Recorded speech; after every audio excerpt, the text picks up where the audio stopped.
예, 잠깐만. 이 주님의 영광에 관한 것은 뭐 이제 많은 시간을 들여서 말씀을 나눠야 되는 문제지만, 이제 간단하게 뭐 그 영광이 무엇이냐라고 이렇게 표현을 한다면, 생명이신 주님이 표현되는 것이다, 이제 이렇게 정의를 할 수가 있을 거예요. 하나님이 나타나십니다. 그런 정의를 할 수가 있어요.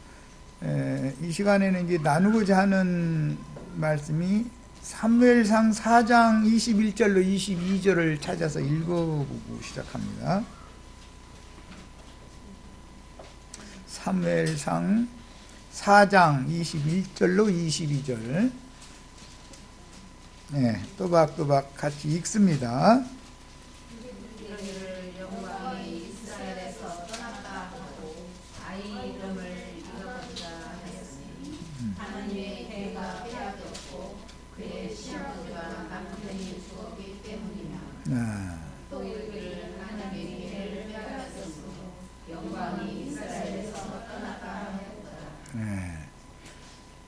여호와의 계가 이스라엘의 하나님의 임재를 상징하는 거였어요. 그런데 여호와의 계를 아합의 아들들이 블레셋과의 전쟁에 계를 메고 나갔다가 계를 블레셋에게 빼앗겼어요.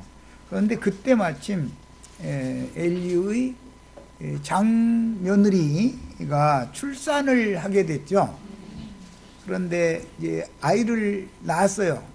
아이를 낳았는데 그 며느리는 여호와의 궤를 빼앗겼고 이스라엘이 패전했다라고 하는 소식을 이미 듣고 있었어요. 그 아들을 낳았으면, 후계자를 낳았으니까 굉장히 그 시부모에게도 영광이 되고 남편에게도 영광이 되고 영광스러운 거잖아요. 그런데 이 아이 이름을 이가봇이라고 짓는다라고 그렇게 표현을 했어요. 그럼 뭔 뜻이냐면 영광이 떠났다 그 말이에요.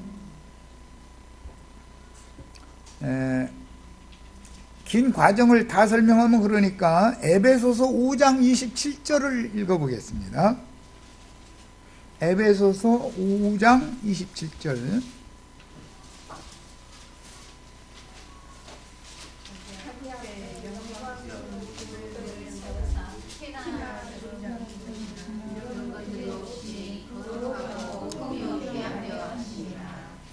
거룩하고 흠이 없는 영광스러운 교회를 세우는 것이 주님이 하시는 일이었어요.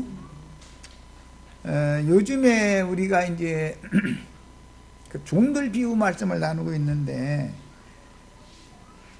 땅 속에다가 또는 수건에 싸서 묻어놔뒀다가 다시 그 주인에게 갖다 바친 사람들은 특징이 뭐였냐면 그 주인이 왕되는 것을 싫어하는 자들이었어요. 이건 반역이라는 말이죠. 반역성이 있다는 말이죠. 자, 하나님의 영광과 썩어질 세상 영광이 이제 구분이 되는데, 하나님의 영광을 마귀가 찬탈하고 도적질한 맨 먼저 루시엘 천사가 하나님의 영광을 도적질한 자였었죠. 도둑질 하려다가 이제 그게 실패로 돌아갔죠. 쿠데타가 이제 실패로 돌아간 거죠, 말하자면. 그런데 이거는 에덴 동산에 뱀이 기어 들어온 것은 그게 하나님의 영광을 뱀이 도적질하러 온 거예요. 하나님의 영광은 아담 부부에게 주기를 원하시는 거예요, 하나님은. 그런데 뱀이 이것을 회방하는 얘기예요. 흔히 이제 재림 이런 말을 참 많이 쉽게 사용하고, 주님이 다시 오실 때 뭐 이렇고 이제 이런 많은 이야기들이 있는데, 여호와의 영광이 이스라엘을 버리고 떠났다가 여호와의 영광이 참 이스라엘에게로 다시 돌아오는 거예요. 그게 재림이에요. 주님이 재림한다라는 말은 영광이 다시 돌아온다 그 말이에요. 영광이 떠났다가 영광이 돌아오는 거예요. 그런데 여호와의 영광은 반드시 성전으로만 오는 거예요. 그분이, 왜냐하면 그분 영광이라는 말 자체가 그분의 의와 그분의 거룩성을 강조하는 것이기 때문에, 영광의 보좌하면 의의 터 위에 세우는 것이고 거룩의 터 위에 세우는 거기 때문에, 여호와의 영광이 떠난 것은 계시록으로는 촛대를 옮긴 거예요. 어떤 교회에서 촛대를 옮긴 거예요. 교회가 하나님의 영광스러운 교회죠. 거룩하고 흠이 없는 영광스러운 교회여야 되는데, 세속화되어지고 하나님의 영광을 도적질해서 썩어질 세상의 영광으로 변질시켜서 사람들이 하나님의 영광을 누리게 되는 것은 그 나라가 지금 반역당했다는 뜻이잖아요. 세상 교계 목사들한테 이 얘기하면은 깜짝 놀랄 거예요. 자신들은 주님의 영광을 위해서 지금 목숨 내놨다고 이렇게 생각해요. 사실은 몰라서 그러지, 정확하게 알면 그들이 하나님의 영광을 도적질하는 자들이에요. 반역자들인 거예요. 그들은 영광스러운 교회를 세우는 것이 목적이 아니고 자기의 영광을 누리고자 하는 자기의 왕국을 세우는 사람들이에요. 사실은 이것이 반역인 거예요. 이것이 도적질이죠. 하나님은 그런데 나의 영광은 절대 도적질 당하지 않는다 그랬어요.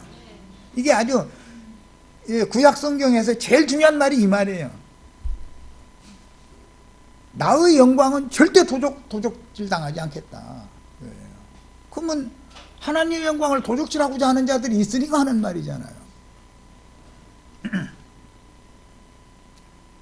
주님의 재림을 방해하는 자들이라는 건 뭐냐?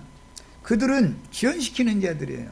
하나님의 왕국이 실현되어지면 하나님의 영광이 충만하게 되는 새 세계가 실현되는 거기 때문에, 그렇게 되면 땅에서 주님의 이름으로 사람이 영광을 받던 그들은 다 심판받아야 된단 말이에요. 어떻게 해서든지 자기네들의 영광을 끌고 나가고자 하는 거예요. 이것이 마귀의 일인 것을 꼭 깨달으셔야 돼요. 우리는. 그래서 우리가 싸울서 이겨야 된다라는 말은 계시록에 이제 영광의 성에 들어가는 권세를 받는 얘기인데, 이긴다는 말은 뭐냐? 가나안 7 족속들을 진멸하기 위해서는 가나안 7 족속들이 우두머리인 7 왕을 다 멸해버려야 된단 말이에요. 거기에는 이스라엘의 군장들이 필요한 거예요. 하나님의 군대를 이끄는 장수들이 필요한 거예요. 가나안 7 족속이 어서 오시라고 우리 땅 내드리겠다고 이렇게를 하지를 않으니까. 그러면 가나안 땅 7 족속의 우두머리들 왕들이라는 게 누구냐? 계시록에 나오는 음녀의 7 머리들이다 이게.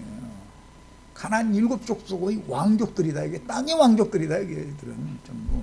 우리는 땅에서는 그들과 싸워서 그들을 전부 이겨야 돼요. 그들을 이긴다는 건 그들의 모든 비진리와 허구와 그들이 도적놈들이라고 하는 거, 하나님의 영광의 나라, 하나님의 영광이 나타나는 것을 방해하고 해방하는 자들이라는 걸 자꾸 드러내는 거예요.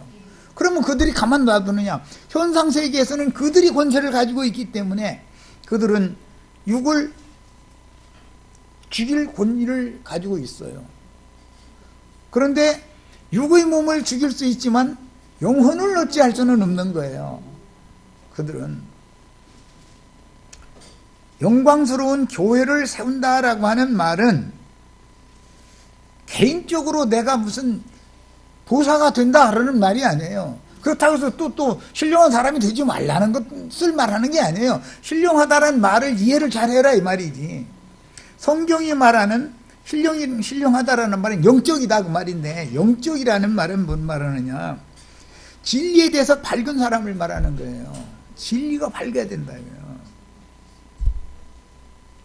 많은 사람들은 종교성에 잡혀있기 때문에 어제 나쁜 생각을 5번 했는데 오늘은 2번만 하고 내일 가서는 없어지고, 그런데 모레 가면 6번으로 생기면 어떻게 하냐 이거예요. 그게 다 다람쥐 쳇바퀴 도는 그 종교성이다, 종교성. 그럼 그 사람이 신앙생활을 50년을 하다가 죽어서, 예를 들어서 이제 50년을 하다가 죽었어. 그러면 50년 전과 50년 후가 달라진 것이 뭐가 있습니까?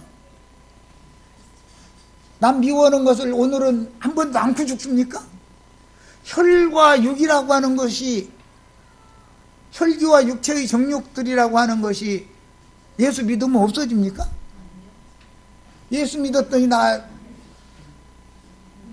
애쓰고 힘썼더니 50년 만에 이제 사나는 미움이 없어졌구만. 이러면 뭐 그럼 50년만 도 닦으면 되는 사람이에요. 그런데 기독교는 계속 이걸 요구한다 이거예요. 기독교는 이것이 뭐죠? 율법 선생들이다 이거예요. 자기는 그럼 뭐가 됐는데? 설교하는 자기는 지금 오늘날 뭔데? 불의에 대해서 저항하고 불법에 대해서 항거하고 목숨 내놓고 아닌 것은 아니라고 말하고 잘된 건 잘했다고 말하고 이렇게 할 줄 아는 사람이 되는 걸 말하는 것이지, 뱀님들, 독사님들 좋은 말로 이렇게 해주는 것을 그런 사람 되는 걸 말하는 게 아니다 이거예요.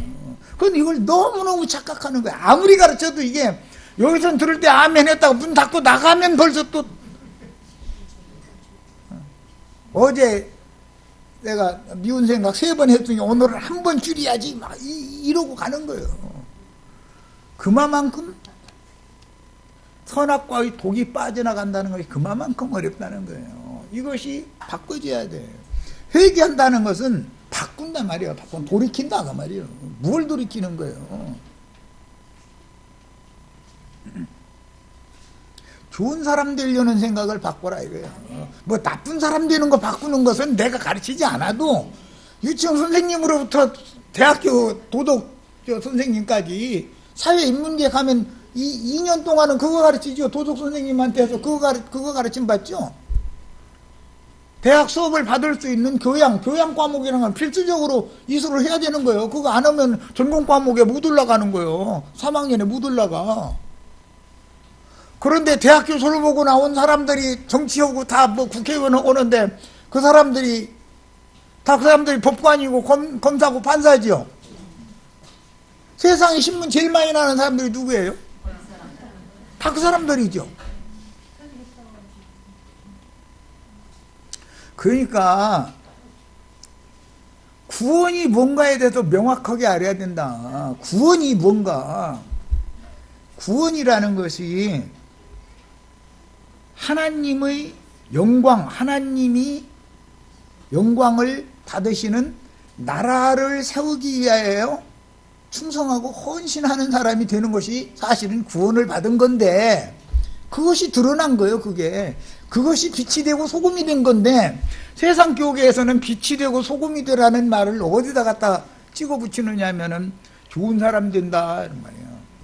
101호집 아주머니하고 엊그제 좀 안 좋게 지냈으니까 오늘은 김치라도 맛있게 담아가지고 한 포기 주고, 뭐 101호 있어? 하면 누구세요? 하면 그냥 맛은 없지만 그냥 뭐 좀 나는 뭐 드시라고 이렇게 해서 화해하고 잘 지내. 좋습니다. 그렇게 하지 말라는 게 아니에요. 한 100kg 나쁘게 지낼 필요가 뭐가 있어요? 바로 앞에 집인데. 그 문제와 성경이 말하는 하나님의 영광에 이른다라는, 우리 구원의 완성은 하나님의 영광에 이르는 거죠. 구약시대의 이스라엘 백성들이 왜 그렇게 율법을 열심히 지킨다라고 애를 쓴 거예요? 하나님 영광에 이르려고 그런 거였죠. 하나님 영광에 이르는 거예요. 그게 구원이에요. 그런데 101호집 아주머니하고 좋게 지내는 것이 하나님의 영광에 이르는 것이냐 그 말이에요. 그건 아니잖아요. 이 문제를 너무나 지금 수천 년 동안을 종교적인 방식으로만 이걸 가르쳐 왔기 때문에 사람의 피와 살 속에 종교성이 흐른다 이거예요. 대대로. 이것을 제거시키는 것이 쉬운 문제가 아니야. 자기 기분 나쁘게 하면 구원받았다고 하는 것이 이렇게 나가버려. 자기 기분 나쁘게 안 하면 구원받은 사람이고, 예수 믿는데 집사님이라 권사님이라더니 말뿐이 그만. 이 말은 자기 기분 좋게 해주면 권사님 대우가 되는 거고, 자기하고 뭔가 안 맞을만 하면 권사님 자격이 없는 거예요. 예수 믿은 거 잘못 믿은 거예요 지금. 그게 다 누구 때문에 이런 결과가 왔느냐. 하나님의 영광을 도적질하는 자들이 저희가 왕 노릇하기 위해서 신자들 모아가지고 그렇게 종교적인, 사람들은 그것을 추구를 하니까, 모든 사람은, 그죠? 자연인은 다 선한 사람 되고 싶지 나쁜 사람 되고 싶은 사람은 없잖아요. 그걸 가지고 부추긴다 이거예요. 그게 영광을 도적질하는 방법이다. 여기 속으면 안 된다고요. 그럼 나도 아니고 저처럼 말이에요. 그렇게 말이요. 막 기독교 목사들만 치고 막 그렇게, 예. 그것이 그럼 영광 돌리는 거냐고. 그럼 영광 돌리는 거예요. 가나안 7 족속들 다 진멸하는 것보다 더 큰 영광이 어디가 있어? 어? 가나안 7 족속들한테 7 족속님들, 뱀님들 잘 지냅시다 이렇게 하는 것이 하나님께 영광이 되는 거예요. 그놈들은 주의 영광을 도적질해 가는 놈들인데 블레셋 족속들이잖아요. 여호와의 괴를 뺏어갈 놈들 아니에요. 괴를 되찾아와야지. 안 그래요? 그놈들을 다 죽여버려야 되찾아올 거 아니냔 말이요. 그놈들이 멀쩡히 살아가지고 힘을, 권세를 주장하고 있으면은 여호와의 영광을 언제 찾아올 거예요? 여호와 그분의 전으로 돌아오셔야 되는데, 여호와 괴를 찾아오는 것은 여호와께서 돌아오시는 거죠. 이스라엘을 버리고 떠났다가 이가봇 때 떠났다가 다윗 때 돌아오시는 얘기를 하는 거예요 지금. 이해하셨죠? 구원관이 너무 잘못됐다 지금 교계가. 그럼 이렇게 하면 그러면 막 살아도 되느냐고. 아니 누가 막 살라고 했습니까? 막 살고 안 살고는 교회에서 가르쳐 주지 않아도 양심이, 자연인의 양심이 다 판단해 줘요. 101호집 아주머니고 끝내 이렇게 나쁘게 지내면 안 되겠다는 양심에서 그게 떠올랐으니까 김치 담아다 나눠줬을 거 아니냔 말이요. 그것은 성경이 말해주지 않아도 다 알 수 있는 일이요. 그걸 가지고서 101호집 아주머니고 잘 지내게 하는 것이 구원이라고 가르치는 것이, 그게 하나님의 영광을 도적질하는 짓이다라는 걸 꼭 깨달으시길 바랍니다. 여기까지 마칩니다. 참 쉽지 않은 얘기를 참 주제를 삼았어요.